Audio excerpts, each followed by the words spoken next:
नमस्कार दोस्तों, स्वागत है आपका अपना ही यूट्यूब चैनल टुडे एग्जाम पर। दोस्तों, जैसा कि आज है आपका 2 जुलाई 2024 और आज भी आपका CHSL का एग्ज़ाम है।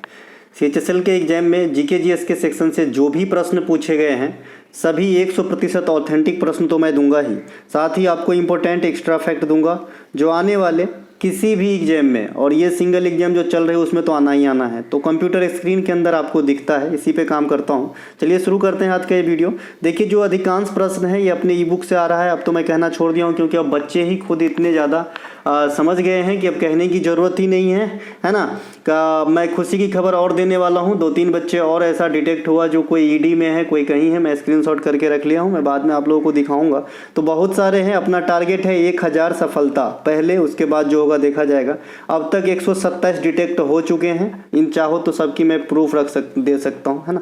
चलिए, जो भी बच्चे को चाहिए हमारा कंटेंट, ये मोबाइल नंबर है, इस पर आपको व्हाट्सअप मैसेज करके प्राप्त करना है, या डिस्क्रिप्शन में लिंक दिया गया है, लिंक क्लिक करके भी आप व्हाट्सअप के जरिए आप प्राप्त कर सकते हो। चलिए, एक प्रश्न पूछा गया था कि 2011 की जनगणना के अनुसार सबसे अधिक साक्षरता डिफरेंट किस राज्य की है, यानी साक्षरता गैप जो है ये किस राज्यों की है, तो ये राजस्थान की हो जाएगी।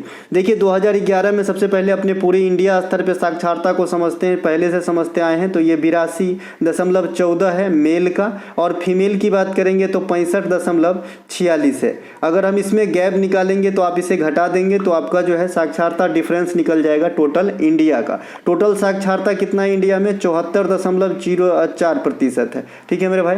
इसके अलावा जो राजस्थान की साक्षरता गैप है, आपको इस आंकड़ा से पता चल जाएगा कि ये पूरे इंडिया में सबसे ज़्यादा है। देखिए, राजस्थान में जो आपका पुरुष साक्षरता है और महिला साक्षरता है, देखिए यहाँ पे राजस्थान की जो पूरी साक्षरता है ये आपका 66.1% है। पुरुष साक्षरता 79.2 और महिला साक्षरता 52.1। इन दोनों का अगर आप डिफरेंस निकालेंगे तो लगभग 80 और 52, है ना। तो यहाँ पे आपका 28% की गैप है जो किसी अन्य राज्यों में नहीं है। तो ये क्वेश्चन आपको बाल के खाल से करके निकाला है, बहुत अंदर जाके मैं कहूँगा कि ये क्वेश्चन आपका जो है निकाला है। तो ये क्वेश्चन थोड़ा सा मॉडरेट टाइप का आ गया, ठीक है। इसके अलावा अगर राज्यों में बात करेंगे, सबसे अधिक केरल का और सबसे कम बिहार का है। देखिए, एक बार बिहार की डायरेक्ट साक्षरता ही पूछ दिया था अभी, जैसा कि आपको याद हो SSC JEE के एग्जाम में, तो ये 61.8% है, इसे याद रखें। और केरल का भी साक्षरता जरूर याद रखें, 94%, ठीक है। तो ये जरूर दोनों ध्यान रखिएगा। देखिए, मैंने बताया कि न्यूनतम भी 2 याद रखना है और अधिकतम भी 2 याद रखना है। कभी कभी कथन के रूप में आपको पूछ देता है। तो भारत में सबसे अधिक साक्षर केरल है, दूसरे स्थान पे मिजोरम है ना, परसेंटेज के हिसाब से, और सबसे कम बिहार है, दूसरे स्थान पे सबसे कम अरुणाचल प्रदेश है। ठीक है भाई। इसके अलावा महिला साक्षरता भी अलग से पूछा जाता है। सबसे कम साक्षरता तो बिहार का है ही, सबसे कम महिला साक्षरता भी बिहार का है, यहाँ आप ग्राफ में देख पा रहे होंगे, और सबसे अधिक महिला साक्षरता भी केरला का ही है। तो ये साक्षरता का थोड़ा सा खेल देख लेंगे जनगणना 2011 के अनुसार। वैसे मैं इसी फॉर्मेट में आपको जो है पंचवर्षीय योजना वाला और आपका जो है ये जनगणना वाला मैं डाटा ग्राफ के हिसाब से ही पढ़ाया हूँ वीडियो में। टॉपिक बैच जाके वॉच कीजिए, आपको ई बुक वगैरह के साथ भी मिल जाता है सारा टॉपिक बैच, है ना। जनगणना 2011 के अनुसार आज बता दिए थे। इनके अलावा देश की समग्र साक्षरता अभी मैं जिक्र कर लिया था कि भाई 82 और घटा के बताया था कि कितना गैप निकलेगा। इनके अलावा केंद्र शासित प्रदेश में सबसे अधिक साक्षरता लक्षद्वीप की है। कितनी थी? इनको भी आंकड़ा याद रखना है, 91.6%, ठीक है। इन्हें भी याद जरूर रखिएगा, ठीक है। इसके अलावा जो है आपका, है ना, केंद्र शासित प्रदेश सबसे अधिक दशकीय वृद्धि जो डेकेडिकल ग्रोथ है, ये सबसे ज़्यादा मेघालय ने दर्शाया है और सबसे कम नागालैंड दर्शाया है। पूरे देश की डेकेडिकल ग्रोथ की बात करेंगे तो 17.64% रहा था। कहीं कहीं आप 17.7% भी देखेंगे, तो यहाँ से आप ऑथेंटिक 17.64 याद रखना है। सबसे अधिक जनघनत्व की बात करेंगे पूरे कंट्री में, तो सबसे ज़्यादा जनघनत्व दिल्ली में है। कल एक क्वेश्चन आपको जनगणना से ही पूछा गया था कि सबसे अधिक प्रवासी जो लोग आते हैं ये किस राज्य में आते हैं। तो सबसे अधिक प्रवासी जो है ये आपके महाराष्ट्र में आते हैं, और आने वाले दिन में भी आते रहेंगे, क्योंकि महाराष्ट्र में जो है सोर्स है काम का, है ना, रोजगार का, तो यहाँ लोग आते हैं। दूसरे स्थान पे दिल्ली का है, दूसरे स्थान पे लोग दिल्ली प्रवास करते हैं, और जो प्रवास करने वाले सबसे ज़्यादा लोग हैं ये उत्तर प्रदेश से हैं, ठीक है मेरे भाई। अब देखिए, उत्तर प्रदेश में बहुत सारा मॉडिफिकेशन हुआ है, तो हो सकता है कि ये आंकड़ा आने वाले समय में घटे, लेकिन वर्तमान में तो उत्तर प्रदेश से ही ज़्यादा लोग जो है प्रवास करके अपनी आजीविका चलाने के लिए जाते हैं, उसमें भी सबसे ज़्यादा महाराष्ट्र आते हैं, ये भी ध्यान रखिएगा। कल मैंने एक चीज़ बताया था कि महाराष्ट्र में ही सबसे ज़्यादा जैन समुदाय के लोग रहते हैं। जैन समुदाय का एक त्यौहार होता है पर्युषण, इसे जरूर ध्यान रखेंगे, पर्युषण, है ना।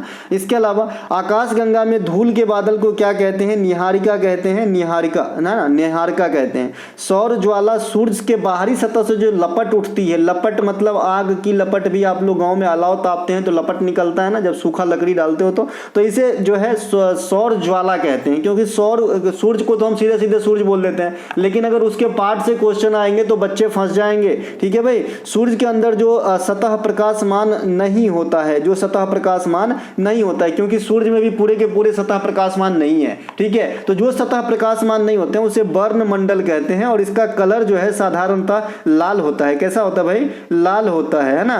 तो अगर आपको कहे कि भाई वर्ण मंडल क्या है, तो सूर्य में जो सतह है ना प्रकाशमान नहीं है, प्रदीप्त नहीं है, वो वर्ण मंडल कहलाते हैं, और उसका कलर जनरली लाल होता है। सूर्य के सबसे बाहरी भाग, आप कई बार ये अटेंड किए होंगे एसएससी रेलवे वगैरह में भी, कि सूर्य के सबसे बाहरी भाग को क्या कहते हैं? तो किरीट या कोरोना कहते हैं ना, किरीट या कोरोना कहते हैं। यहाँ से कौन से किरण आपको देखने को मिलेगा? एक्स किरण देखने को मिलेगा। और ये एक्स किरण कल पूछा गया था कि एक्स रे का खोज किसने किया था? तो विलियम रोएंटजन ने किया था। मैंने विलियम रोएंटजन से कुछ बताया भी था आपको कि आधुनिक आवर्त सारणी के समूह जो आपका तत्व 111 परमाणु क्रमांक वाला है, इसका नाम रोएंटजियम है, ठीक है। तो इन्हीं के नाम पे है। मैं कहीं से कहीं चलूंगा भाई, आप मेरे क्लास में सिर्फ आंसर मिलाने के मकसद से आए हो तो आप भागा के देख सकते हो। बाद बाकी पढ़ने के दृष्टिकोण से ही ज़्यादा बच्चे हमें फॉलो करते हैं, मैं भी जानता हूँ। देखिए एक्स किरण जो है, ये सभी ग्रह में जो बुध ग्रह होता है ना, बुध ग्रह ये सबसे छोटा होता है, वहां से भी आपको एक्स किरण का उत्सर्जन देखने को मिलेगा। इसका पॉजिटिव उपयोग चिकित्सा सेक्टर में होता है, जब एक्सरे कर देता है और आंतरिक जो गड़बड़ी है उनको देख लिया जाता है। आकाशगंगा की आकृति देखिए, जनरली आज तक आप किताब में सर्पिलाकार देखे होंगे, स्पाइरल देखे होंगे, सर्पेंटाइल जिसको बोलते हैं, यानी सांप के आकार का, ठीक है। लेकिन जो सर्पिलाकार भी हो सकता है, दीर्घ वृत्ताकार यानी इलिप्स के जैसा हो सकता है, या फिर जिनका कोई शेप नहीं है, अव्यवस्थित है। तो जनरली आकाशगंगा की आकार 3 प्रकार की होती है। कल हो के अगर डीप में आपसे क्वेश्चन करे तो बताइएगा आकाशगंगा की आकार 3 प्रकार की हो सकती है। सर्पिला आकार हो सकती है, जिसका कोई आकार नहीं हो, है ना, वो हो सकता है अव्यवस्थित कह सकते हैं, या फिर इलिप्स या दीर्घ वृत्ताकार में हो सकता है। आकाशगंगा जिसमें तारा, निहारिका इत्यादि का जो समूह होता है, जो कॉम होता है ना, उसे हम क्या कहते हैं भाई? आकाशगंगा कहते हैं, ठीक है। सुपरनोवा विस्फोट के परिणाम स्वरूप जो तारे बिखर जाते हैं उसे न्यूट्रॉन तारा कहते हैं। न्यूट्रॉन तारा किसे कहते हैं, है ना? सुपरनोवा विस्फोट से जो तारा बिखर जाते हैं टूट के, उसे क्या कहते हैं? न्यूट्रॉन तारा। एक आपने गाड़ी का नाम सुना होगा पल्सर, ये भी पल्सर ना ब्रह्मांड से संबंधित ही है, तीव्र गति से घूमने वाले तारा, ठीक है भाई, इन्हें ध्यान रखेंगे। इनके अलावा 20 से अधिक मैग्नीट्यूड वाले तारे को आप सुपरनोवा कहते हैं, है ना। इनके अलावा जिन तारों में प्रकाश जो है सूर्य के प्रकाश से कम हो जाए तो ऐसे तारा को वामन तारा कहते हैं, और इसकी जीवन की अंतिम समय होता है, यानी तारा भी अपने जीवन को नष्ट करते हैं। बहुत सारे तारा श्वेत वामन के रूप में। तो वामन अवतार कब धारण करता है तारा? एक तो भगवान विष्णु अवतार धारण किए थे। तारा कब धारण करता है? जब उसकी प्रकाश जो है ना सूर्य के प्रकाश से कम हो जाती है। शांति के सागर कहाँ पे भैया? चंद्रमा पे स्थित है। एक एक बात ध्यान रखेंगे, आने वाले सभी एग्जाम की जो है लपट यहीं से उठती है हमारी बातों से, और कोई भी बात आपके एग्जाम में आ जाता है किस रूप में, ये तो आप ही जानोगे जब एग्जाम देते हो, और बच्चे जब बताते हैं तो बड़ी खुशी होती है। इसीलिए मुझे नहीं पता कि ये वीडियो कितना लंबा होगा, है ना, और कौन कौन देख रहे हैं नहीं देख रहे हैं, है ना।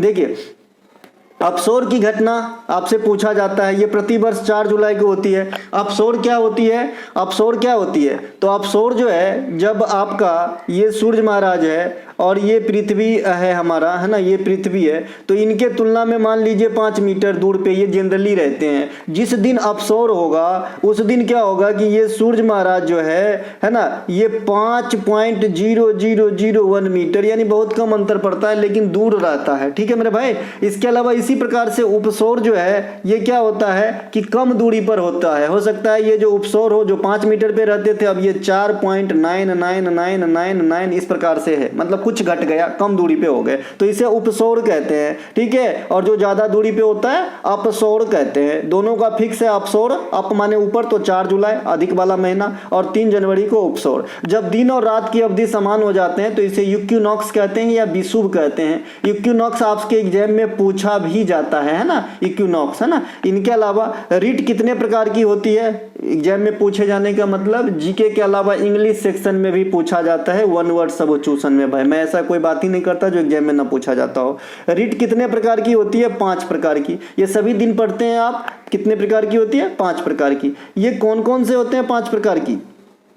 तो आपका जो है बंदी प्रतिरक्षण है, परमादेश है, अधिकार परीक्षा है, उत्प्रेषण है और निषेध है ना।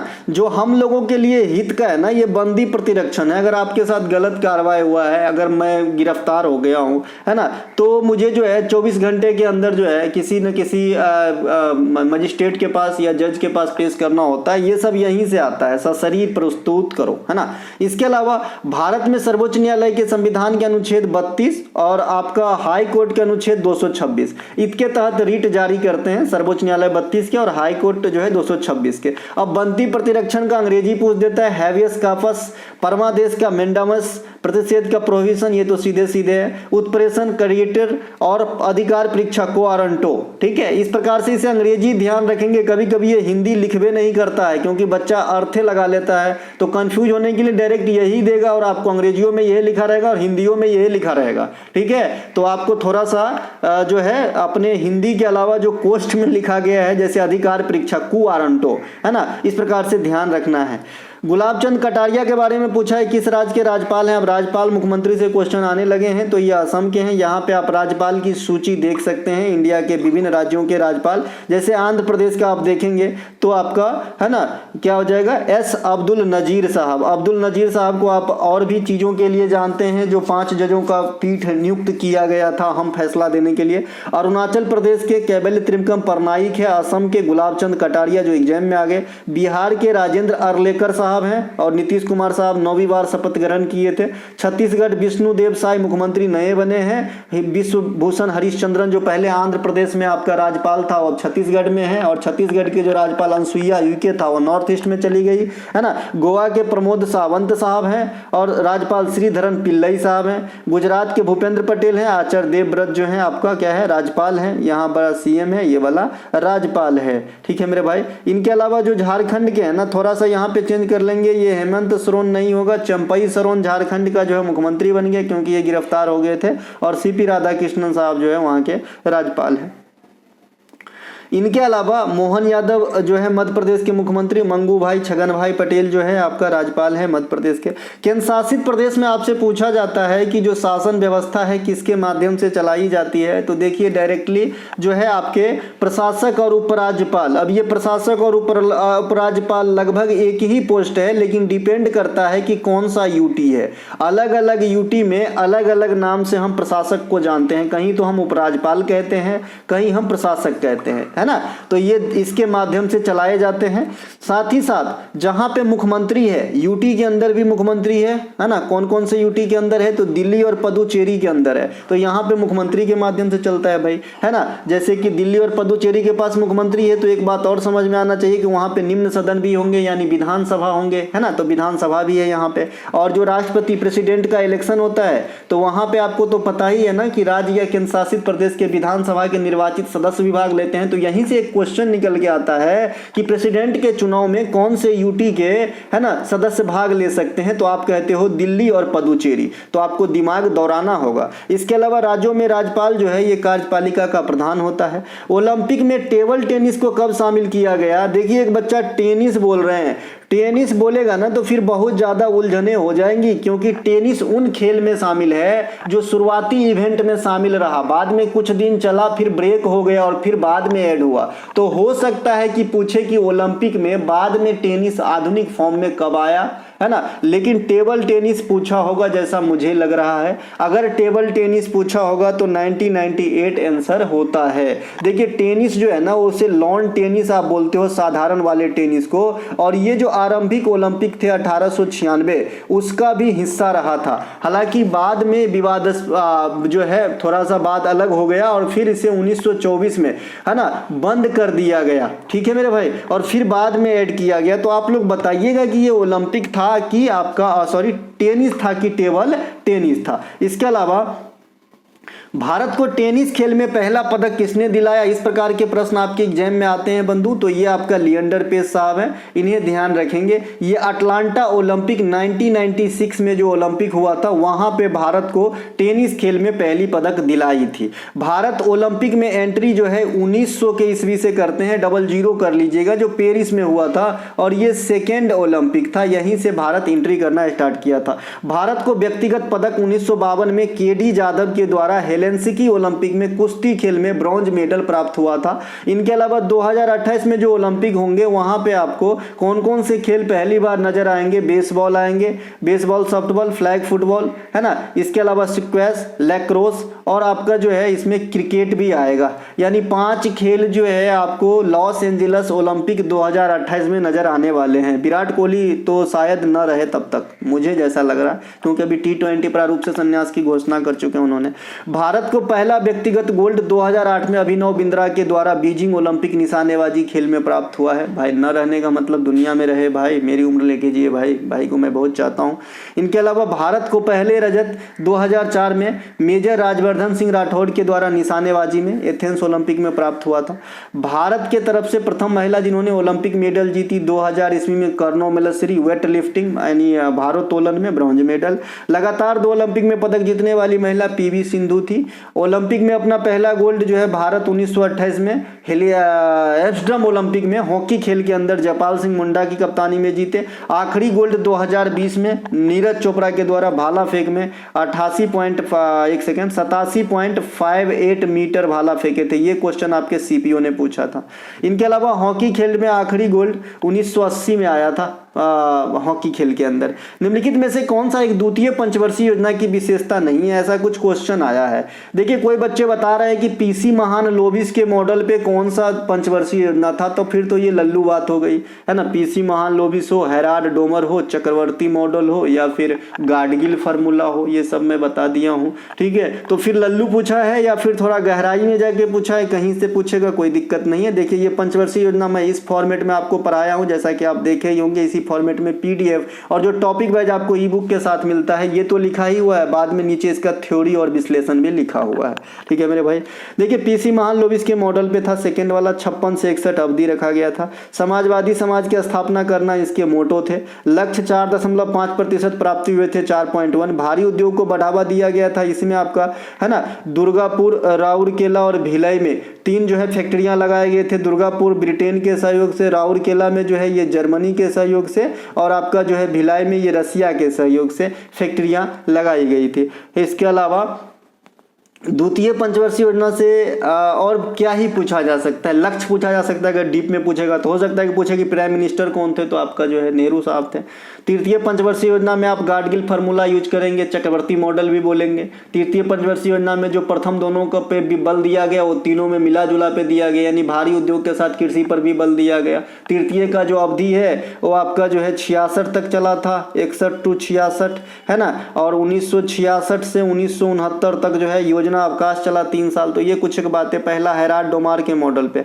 अनुच्छेद 52 का संबंध किससे है? देखिए मैंने पकानी को का दियो दसम 75 बार पढ़ा चुके हैं, कोई भी बच्चा भूलेगा नहीं। अनुच्छेद 52 मतलब राष्ट्रपति का पद, और मैंने ये भी बताया कि इसमें 101 जोड़ दोगे तो ये गवर्नर का पद हो जाता है, यानी 153 में जो है आपका गवर्नर का पद है, ठीक है मेरे भाई। इसके अलावा अनुच्छेद 52 से 61 डायरेक्ट राष्ट्रपति से संबंधित है। प का नी को का, है ना। देखिए प से पद, का से कार्यपालिका का प्रधान, 9 से निर्वाचन, इस प्रकार से पकानी को का दियो दसम। अगर लास्ट के 3 पकड़ ले दसम तो म से महाभियोग, 100 से शपथ, है ना, और 2 से दोबारा, ठीक है भाई। इस 2 से दिशा निर्देश होगा, ठीक है। इस प्रकार से जो है आपको ध्यान रखना है। अनुच्छेद 61 जो है राष्ट्रपति पर महाभियोग जो हटाने की प्रक्रिया होती है। 72 क्षमादान, 123 राष्ट्रपति का अध्यादेश। प्रोटेम स्वयं स्पीकर की नियुक्ति राष्ट्रपति करते हैं और खाली स्पीकर की नियुक्ति जो है कौन करते हैं? तो खाली स्पीकर की नियुक्ति कोई करता ही नहीं है, लोकसभा का सदस्य अपने में से ही एक को चुन लेते हैं एज ए स्पीकर। जैसे फिर से ओम बिरला साहब को 18वीं लोकसभा हेतु चुना गया है।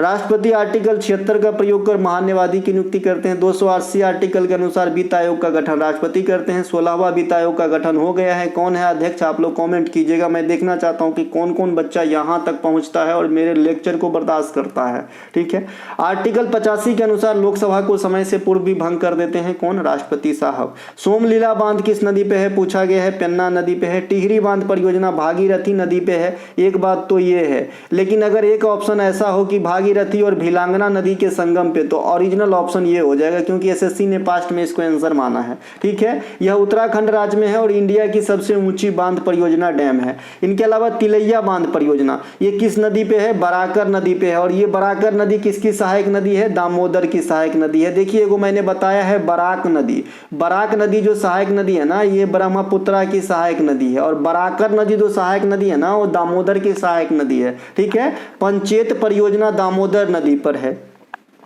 देखिए, तिलैया हो गया, मैथन हो गया, पंचेत हो गया। जो दामोदर नदी घाटी परियोजना था ना, इंडिया का पहला था 1948 में, तो इन्हीं के चलाए गए परियोजना है, ये ग्रुप है। ठीक है मेरे भाई। जायकेवाड़ी परियोजना ये गोदावरी नदी पर है। गोदावरी नदी ये आपका कहाँ से निकलता है? महाराष्ट्र के नासिक से निकलता है, जहाँ से त्र्यंबकेश्वर है ना। और ये जो है बंगाल की खाड़ी में गिरती है और ये प्रायद्वीपीय भारत की सबसे बड़ी नदी है, पेनिनसुलर इंडिया की। सरदार सरोवर परियोजना, ओमकारेश्वर परियोजना, नर्मदा सागर बांध परियोजना, इंदिरा गांधी बांध परियोजना, सभी नर्मदा नदी पर स्थित है। और नर्मदा नदी कहां से निकलती है? मध्य प्रदेश के मैकाल रेंज के अमरकंटक की चोटी से निकलती है, तो इन्हें भी ध्यान रखेंगे। हीराकुंड बांध परियोजना महानदी पर स्थित है। यह प्रायद्वीपीय भारत की तीसरी सबसे बड़ी नदी है। कौन सा नदी? महानदी। लेकिन मैंने अगर बताया है भाई साउथ इंडिया की तीसरी सबसे बड़ी नदी कावेरी नदी है, तो ये दोनों बात में थोड़ा सा डिफरेंस मान के चलेंगे। अगर प्रायद्वीपीय भारत का पूछता है तीसरी सबसे बड़ी नदी तो महानदी, और अगर डायरेक्ट पूछता है कि भाई साउथ इंडिया की तीसरी सबसे बड़ी नदी, तो आप कावेरी नदी को आंसर करके आना, महानदी वहां पे गलत होगा। ठीक है, अब देखिए हीराकुंड बांध परियोजना, ये जो है आपके महानदी पे है, जो कहां पे? उड़ीसा में है, और इंडिया की लॉन्गेस्ट डैम है ये। मेट्टूर बांध जो है ये कावेरी नदी पर है। कावेरी नदी को दक्षिण भारत की गंगा कहते हैं, और खाली दक्षिण की गंगा या दक्षिणी गंगा कहेगा तो आपका गोदावरी आंसर होगा। ठीक है, ये दो सिलेबी में बोले तो गोदावरी, जैसे दक्षिणी गंगा कितनी बार लिखा गया भाई? 2 बार। लेकिन दक्षिण भारत की गंगा या तो 4 बार, या दक्षिण की गंगा तो भी 3 बार, तो 2 ज्यादा बार लिखा जाएगा, वो गोदावरी है ना। कर्नाटक कहां से होता है कावेरी का? तो ये ब्रह्मगिरी से होता है। समझ गए ना, दक्षिण भारत की गंगा या दक्षिण की गंगा कहेगा तो कावेरी, और खाली दक्षिणी गंगा कहेगा तो गोदावरी। रेणुका सागर बांध कहां पे? हिमाचल प्रदेश में है। और रेणुका जो है ना, ये रामसर साइट भी है, जो इंडिया की सबसे स्मॉल रामसर साइट है रेणुका, है ना। इसके अलावा इडुक्की परियोजना ये पेरियार नदी पर केरला में है। इनके अलावा अपराध या दोष सिद्धि निवारण अनुच्छेद कौन सा है? कितने बार बताए हैं? 20। सजा आदि के मामले में छूट। साथ ही साथ ये भी बताया हूं कि भाई आपातकाल में मौलिक अधिकार परिवर्तनशीलता दर्शाता है ना। ज्यादा तो नहीं होगा लेकिन कम हो जाता है ना। लेकिन 20 और 21 आर्टिकल जो है ये कभी नहीं बदलते हैं, चाहे तो आपातकाल लगे, चाहे तो कोरोना आए, कुछ भी आए, कोई दिक्कत नहीं है। मौलिक अधिकार को भारतीय संविधान का मैग्ना कार्टा कहा जाता है। इसे भाग 3 के अंतर्गत अनुच्छेद 12 से 35 के बीच में रखा गया है। मौलिक अधिकार के बारे में हमने अच्छे से कल ही कर लिया था, तो मैं आगे निकलता हूं। अंत्योदय अन्न योजना की शुरुआत कब हुई? पूछा गया था 2000 ईस्वी में। कोई बच्चे 1999 बोल रहे हैं, तो अंत्योदय अन्न योजना जो पूर्णतः कार्यवाही स्टार्ट किया वो 2000 ईस्वी होगा मेरे भाई, है ना। मुद्रा योजना, प्रधानमंत्री सुरक्षा बीमा योजना, प्रधानमंत्री जीवन ज्योति बीमा योजना, ये सभी के सभी वित्त मंत्रालय के द्वारा चलाए गए हैं। और ये योजना क्या होते हैं हम 50 बार आपको बता चुके हैं भाई। मुद्रा योजना में जो है 5000 से लेकर 10 लाख रुपए तक की मैक्सिमम लोन 3 कैडर में दिए जाते हैं। और जो सुरक्षा बीमा योजना है, जीवन ज्योति बीमा योजना है, दोनों में 2-2 लाख रुपए की रकम दी जाती है। दोनों में एज फैक्टर भले अलग है ना। जो प्रधानमंत्री सुरक्षा बीमा है वो 18 से 70 वर्ष है, जो जीवन ज्योति है 18 से 50 वर्ष है। प्रधानमंत्री कौशल विकास योजना, इसकी मैं क्यों रखा हूं खाली, तो आप लोगों को जो है ना थोड़ा सा ये बताना है कि इसकी शुरुआत कब हुई थी, स्टार्टिंग कब हुई थी। अब इसी की बारी है। इनके अलावा प्रधानमंत्री विश्वकर्मा योजना अभी चालू है, सबको याद होगा 2023 में अपने बर्थडे में गिफ्ट दिए थे कारीगरों को। लेकिन यहाँ से एक क्वेश्चन आपको निकल निकल के आएगा कि प्रधानमंत्री विश्वकर्मा योजना के तहत कुल कितने शिल्प विद्या को शामिल किया गया है, तो 18 बोलिएगा। और ये क्या करता है कि भाई न्यूनतम ब्याज दर पे कारीगरों को जो है ऋण उपलब्ध करवाता है। प्रधानमंत्री किसान मानधन योजना, इस योजना की शुरुआत जो है ये आपका इस योजना की शुरुआत जो है ये आपका कब हुआ था, तो ये 2019 में हुआ था। लाभार्थी की उम्र सीमा क्या है, 18 से 40 वर्ष है। कितना है, 18 से 40 वर्ष है। प्रधानमंत्री श्रम योगी मानधन योजना वो अलग है, लेकिन यह 2019 में चला था। इसमें 18 से 40 वर्ष है। इसमें जो न्यूनतम पेंशन की राशि है वो 3000 रुपया सालाना है, लेकिन आपको पेंशन की राशि कब मिलेगा, जब आपका उम्र 60 वर्ष हो जाएगा, यानी है ना। अगर मान लीजिए अगर आप 40 वर्ष के एक दिन कम है और आपने खुला लिया, तो जब 60 वर्ष के होंगे तब आपको पेंशन मिलेगा। प्रधानमंत्री आवास योजना, इसी चक्कर में मैं भी फंसा हूँ। एक मैंने इंश्योरेंस लगभग लिया है, मतलब 10 किस्त भरिए, उसके बाद 10 साल इंतजार कीजिए, ठीक है, फिर मिलेगा। शुरुआत 2015 में हुआ था प्रधानमंत्री आवास योजना, है ना। इनके अलावा निम्नलिखित में से कौन सी फसल जो है मानसून के अंत में बोई जाती है। देखिए मानसून के अंत में बोई जाने वाली जो फसल होगा, देखिए मानसून जो है जून में प्रथम सप्ताह में आता है, और जून जुलाई अगस्त सितंबर, है ना, सितंबर तक लगभग वर्षा होती है। तो उस समय जो है रबी की फसल आप बोएंगे। तो इसमें डिपेंड करता है कि ऑप्शन में क्या था, सरसों हो सकता है, तीसी हो सकता है, चना हो सकता है, गेहूं, जौ इत्यादि हो सकते हैं, या फिर डायरेक्ट रबी हो सकते हैं। मानसून प्रारंभ में कौन सी फसल खरीफ बोलते हैं, जैसे धान, अभी धान की फसल गांव घर में लग रहे होंगे। ठंडी शुरू होने पर बोए जाने वाली फसल कौन से, रबी और खरीफ के बीच में जो समय बचा होता है उसमें कौन सा फसल आप उपजाते हो, तो जायद, जैसे तरबूज, है ना।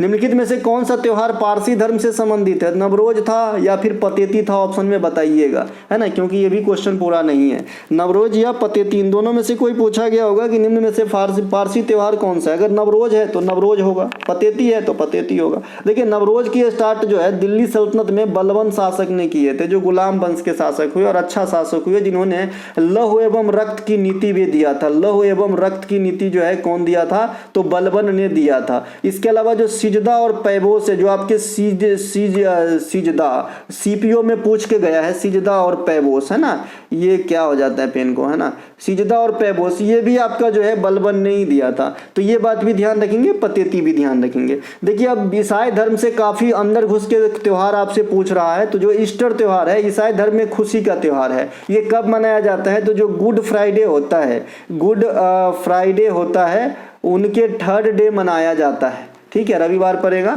इसके अलावा इसके आने वाले समय में यह भी पूछा जाता है कि ईस्टर की त्योहार किस दिन मनाया जाता है, मंगलवार, सोमवार, बुधवार, रविवार, तो रविवार आंसर करना है ना, तीसरे दिन मनाया जाता है। देखिए गुड फ्राइडे जो है ये ईसाई धर्म में शोक का त्योहार है। ईसा मसीह साहब को जो है सूली पे चढ़ाया गया था, और ईसा मसीह के जन्मदिन के अवसर पे हम क्रिसमस मनाते हैं, मैरी क्रिसमस 25 दिसंबर को, और हम लोग चर्च जाके ये मनाते हैं, मतलब क्या करते हैं, हम तो कभी गए नहीं हैं वैसे, मोमबत्ती जलाते हैं मेरे ख्याल में। बुद्ध पूर्णिमा, बैसाख पोया, ये बौद्ध धर्म का त्योहार है, इन्हें ध्यान रखेंगे, है ना। ये पोया त्योहार श्रीलंका में भी मनाया जाता है, पोया। इसके अलावा लद्दाख में मनाए जाने वाली हेमिस फेस्टिवल में किसको याद किया जाता है, तो गुरु पद्म संभव को। नाम से ऐसा लग रहा है कि ये जैन धर्म के गुरु है, लेकिन बौद्ध है ना। श्रीलंका में शास्त्रीय नृत्य को कंडियान कहते हैं, ध्यान रखेंगे, पूछा जाता है। मुहर्रम, रमजान, बकरीद, ईद इस्लाम धर्म के त्यौहार है। बाद बाकी जो हिंदू धर्म के त्यौहार है वो तो ऐसे ही आप मार दोगे। बस ये ध्यान रखना है कि कौन से किस महीने में होता है, जैसे दुर्गा पूजा आश्विन में, दिवाली कार्तिक में, छठ कार्तिक में, होली फागुन में, इस प्रकार से ध्यान रखना। सैफ चैंपियनशिप के प्रथम विजेता भारत कब बने, तो पहला इवेंट 1993 में भारत सैफ चैंपियनशिप के विजेता बन गए थे। यहाँ पे आप लिस्ट देखेंगे, है ना, 2023 में भी हम विजेता बने हैं सैफ चैंपियनशिप को, कुवैत के हरा के, कल हमने बात कर लिया था। तो कहीं ना कहीं यहाँ से क्वेश्चन लगातार पूछे जा रहे हैं, ठीक है भाई। तो सैफ में आप देखेंगे पहली बार पाकिस्तान को हरा के जीता था। इस प्रकार से आपका लिस्ट है, PDF आपको मिल जाएगा, या फिर आप स्क्रीनशॉट इसका ले सकते हैं, है ना। देखिए 2023 में भी जीता है भारत, कुवैत को हरा के जीता था, कल बात कर लिए थे। अगर बात करें वर्ल्ड कप हम पहली बार कब जीते, तो 1983 में, दूसरी बार 2011 में, है ना। अगर आप हॉकी वर्ल्ड कप पुरुष वाला विजेता पहली बार कब बने, तो एक के बार तो बनवे किए हैं ना, एकमात्र बार बने हैं हम, तो ये 1975 में हॉकी वर्ल्ड कप जीते थे। T20 वर्ल्ड कप पहली बार 2007 में, दूसरी बार अभी तक एग्जाम में नहीं आएगा 2024 में, लेकिन आने वाले समय में एग्जाम में आएगा।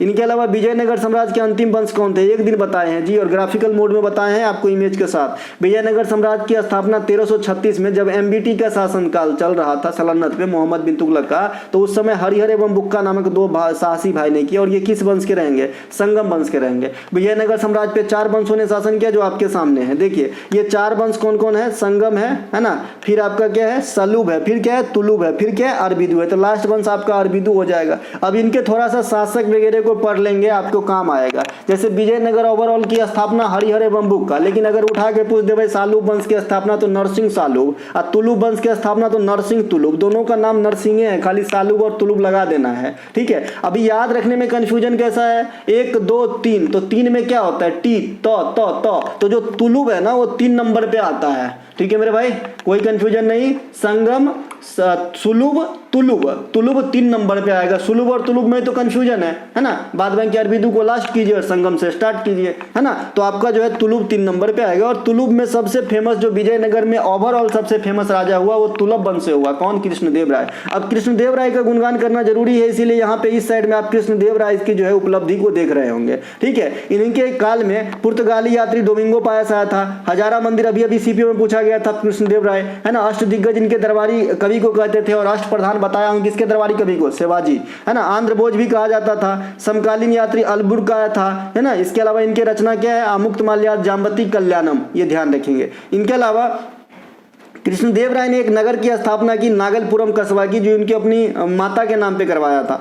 ये मेरे वतन के लोगों का गीत का जो बोल है वो किसने दिया है? कवि प्रतीप ने दिया है, लेकिन गाया कौन है? लता मंगेशकर। तो चाहे कोई भी फॉर्मेट में पूछा हो आपको आंसर पता होना चाहिए। लता मंगेशकर के बारे में थोड़ा सा गुणगान करेंगे। पहला जो गाना है वो मराठी भाषा में रिकॉर्ड की गई थी इनके गीत। लता मंगेशकर को 1929 में जन्म हुआ था और 2022 में इनकी निधन हुई थी। ये मेरे वतन के लोग कवि प्रतीप ने लिखा है। रघुपति राघव राजाराम विष्णु दिगंबर पुरस्कार। लता मंगेशकर पुरस्कार मध्य प्रदेश और महाराष्ट्र देता है। लता दीनानाथ मंगेशकर पुरस्कार की 3 एडिशन, पहला मोदी साहब, दूसरा आशा भोसले और तीसरा आपका अमिताभ बच्चन। लंदन के अल्बर्ट हॉल में गाने वाली गायिका लता मंगेशकर है। महारानी एलिजाबेथ के जो राजा रोहन है, कोरोनेशन है, उनमें भाग लेने वाली नृत्यांगना कुमारी कमला। वाद्य यंत्र से मैच में क्वेश्चन आया था, कुछ भी पूछा होगा आप हमारे बच्चे, है ना, जो पढ़े होंगे टॉपिक वाइज वाली सेक्शन आराम से मिला दिए होंगे, ठीक है। तो हम चलते हैं आगे। मेंडोलिन यू कृष्णन कहेगा। वायलिन बहुत सारे राजन है। सरोद है, अमजद अली खान है। बीना है ना, रुद्र बीना कहेगा तो सादिक अली, है ना, सादिक अली, असद अली। बीना कहेंगे कलाम साहब। नगारा कहेगा अकबर। बांसुरी हरिप्रसाद चौरसिया, राकेश चौरसिया,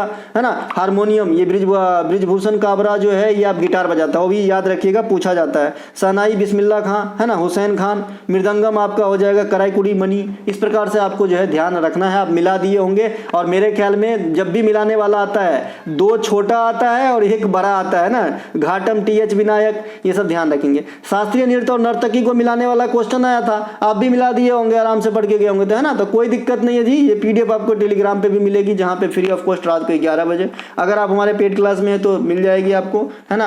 पेड क्लास तो नहीं है मेरा, लिप्स फिसल गया है। पेड सिर्फ कंटेंट का है। और मैं फिर बता दूं कि जो मैंने बुक बनाया है आपको 2024-25 आराम से आपको एक बेहतर लुक देता रहेगा एग्जाम में। और इतने दिन आपको इंतजार करने की जरूरत नहीं। अगर आपने अच्छे से पढ़ के दिया तो इसी बार तेरा पार हो जाएगा भाई, जॉब लग जाएगी, ठीक है मेरे भाई, है ना। मिशन 1000 का है, आप लोगों का सहयोग चाहिए। 127 हो चुके हैं, ठीक है। मिलेंगे अगले वीडियो में। जय हिंद दोस्तों। अगर आपको हमारा कोई भी कंटेंट चाहिए, डिस्क्रिप्शन में लिंक है, लिंक क्लिक करके व्हाट्सएप मैसेज के थ्रू प्राप्त कर सकते हैं।